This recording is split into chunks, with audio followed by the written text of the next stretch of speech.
Halo, selamat pagi anak-anak. Perkenalkan, nama Ibu Lisa Anastasia, Ibu dari Universitas Tunas Pembangunan Surakarta. Semoga hari-hari kalian sangat menyenangkan ya. Di sini Ibu akan memberikan materi tema 4, subtema 3, pembelajaran 2 di kelas 3. Simak dan perhatikan baik-baik ya. Selamat pagi anak-anak. Hari ini kita akan belajar kewajiban dan hakku dalam bertetangga. Tema 4, subtema 3, pembelajaran 2, kelas 3, SD Negeri Sayangan nomor 244 Lawean. Kewajiban hak dalam bertetangga. Apa sih tetangga itu? Tetangga adalah orang yang rumahnya paling dekat dengan kita, sehingga apapun yang terjadi, merekalah yang lebih tahu dahulu. Ketika kita tertimpa kesusahan, merekalah orang pertama yang menolong. Begitu pula saat kita sedang kerepotan ketika mengadakan acara besar. Mereka pula orang yang pertama yang siap membantu. Untuk itu, kita harus selalu membina hubungan baik dengan keluarga. Nah, di sini ada kewajiban dan hak dalam bertetangga. Kewajiban yang pertama, menjaga ketenangan, tidak boleh bising atau ribut sehingga mengganggu tetangga. Yang kedua, menghormati dan menghargai tetangga. Yang ketiga, mendengarkan dan menghormati pendapat tetangga. Yang keempat, tolong-menolong terhadap tetangga yang sedang kesusahan. Hak dalam bertetangga. Yang pertama, hak mendapat ketenangan serta kenyamanan. Yang kedua, hak untuk dihargai dan dihormati. Yang ketiga, hak untuk menyampaikan pendapat dan didengar pendapatnya. Yang keempat, hak untuk bergaul dalam masyarakat. Yang kelima yaitu hak mendapat perlakuan yang baik dari tetangga. Nah, ini ada hal-hal yang tidak boleh dilakukan dalam hidup bertetangga. Yang pertama, menimbulkan suara keras yang mengganggu tetangga. Yang kedua, memelihara binatang yang suaranya sangat berisik atau mengotori lingkungan sekitar. Misalnya, kita memelihara ayam. Nah, ayamnya ini tidak dikandangkan dan dibiarkan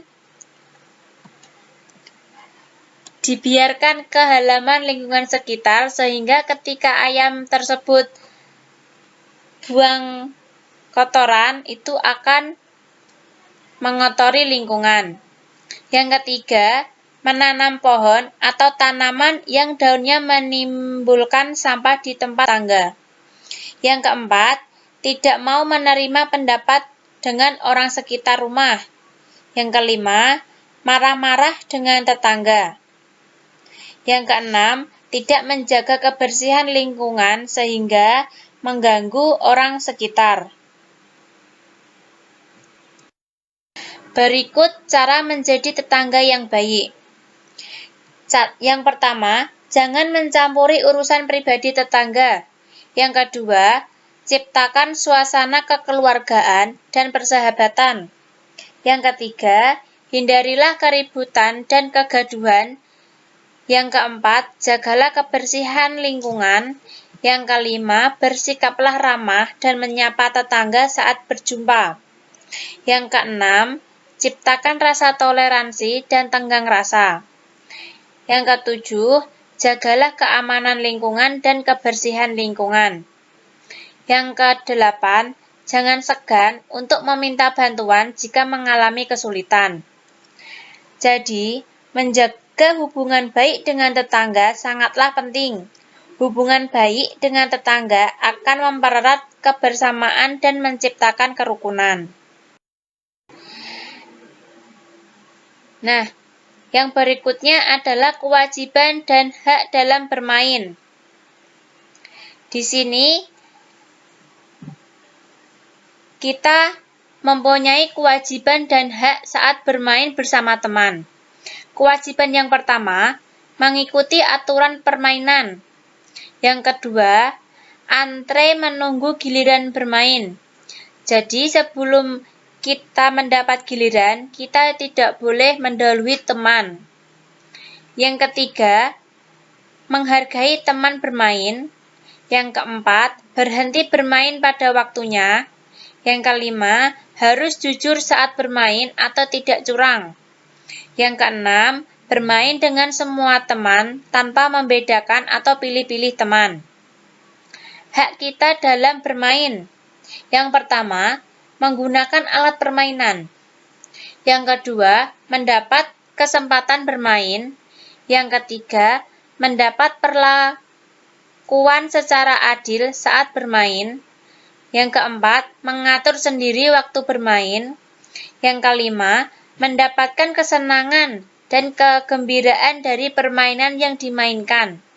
Yang keenam, mendapatkan pasangan atau teman bermain. Yang ketujuh, mendapat kenyamanan saat bermain. Jadi, kewajiban dan hak dalam bermain sebagai kegiatan yang menyenangkan menjadi paling utama bagi anak mempelajari berbagai hal. Dalam bermain, sekalipun kita juga berhubungan dengan hak dan kewajiban. Adapun tujuan pembelajaran kita hari ini yaitu yang pertama, membuat kalimat saran. Yang kedua, mengetahui perbedaan kewajiban dan hak.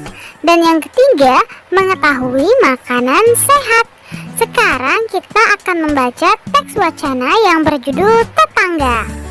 Tetangga adalah orang yang tinggal di dekat rumahku. Aku mengenal namanya. Aku selalu menyapanya. Aku suka bermain dengannya dan mengunjunginya. Ibu menyarankan agar aku baik, sayang, dan hormat kepada tetangga. Ibu menyarankan agar aku bermain dengan tetangga, karena tetangga adalah saudara dekatku. Nah, sekarang amati kembali teks tetangga. Bacakan kembali kalimat yang menunjukkan saran ya.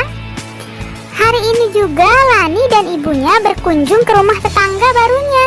Ibu Lani ingin menyambut kehadiran mereka.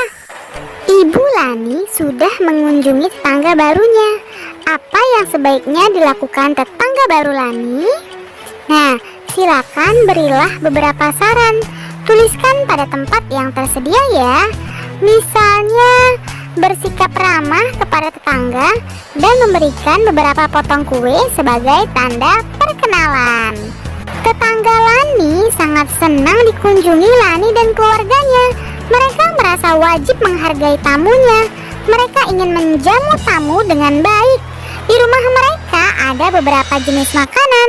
Yuk perhatikan baik-baik apa saja. Amati gambar makanan yang disuguhkan tetangga baru Lani ya. Ada roti tawar, lalu ada juga gorengan, lalu ada juga buah manggis, dan terakhir yaitu ada kerupuk. Nah, sekarang coba kalian tentukan apa yang sebaiknya Lani pilih. Saran apa yang dapat kamu berikan? Lalu jelaskan alasanmu secara lisan ya. Tahukah kamu manfaat memilih makanan untuk kesehatan tubuhmu? Anak-anak memerlukan makanan bergizi. Makanan bergizi membuat anak memiliki tubuh yang sehat. Makanan bergizi mengandung karbohidrat, protein, dan vitamin. Makanan yang mengandung karbohidrat misalnya nasi, roti, dan kentang. Makanan yang mengandung protein misalnya ikan, daging, telur, kacang-kacangan, dan susu. Buah-buahan dan sayur-sayuran memiliki banyak vitamin. Sekarang amati gambar di atas ya. Manakah makanan yang sehat untukmu? Buatlah kelompok, diskusikan mengapa kamu harus memilih makanan baik. Lalu diskusikan manfaat memilih makanan bergizi untuk kesehatanmu. Ceritakan hasil diskusimu di depan kelas ya. Dan jangan lupa untuk beri tubuhmu hanya makanan bergizi ya. Hari ini Lani dan kawan-kawannya bermain congklak di rumah tetangganya. Mereka bermain di depan rumah.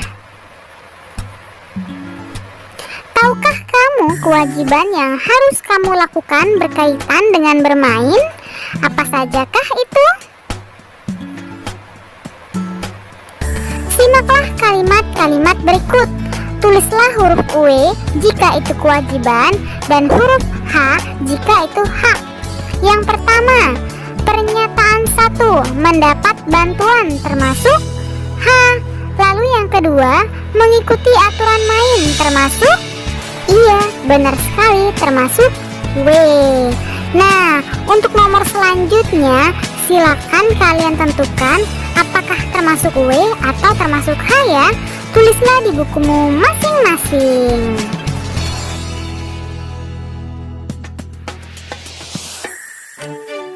Sekarang ibu mau bertanya, apakah kamu memiliki pengalaman yang sangat berkesan saat bermain dengan tetangga? Bermain apa? Adakah peralatan yang digunakan? Bagaimana cara memainkannya? Lalu apakah permainannya menyenangkan? Nah, sekarang coba kalian ceritakan pengalamanmu di depan kelas ya. Buatlah semenarik mungkin. Nah, itu saja materi kita hari ini. Terima kasih, kalian sudah dapat menyelesaikan materi hari ini dengan baik. Kamu memang anak pintar. Ayah bunda, terima kasih ya sudah mendampingi Ananda hari ini. Semoga Ananda memahami materi pembelajaran hari ini dengan baik. Jangan lupa untuk membereskan perlengkapan belajar dan berterima kasih kepada orang tua, serta berdoa setelah belajar. Terima kasih. Sampai bertemu di materi selanjutnya. Dadah. Wassalamualaikum warahmatullahi wabarakatuh.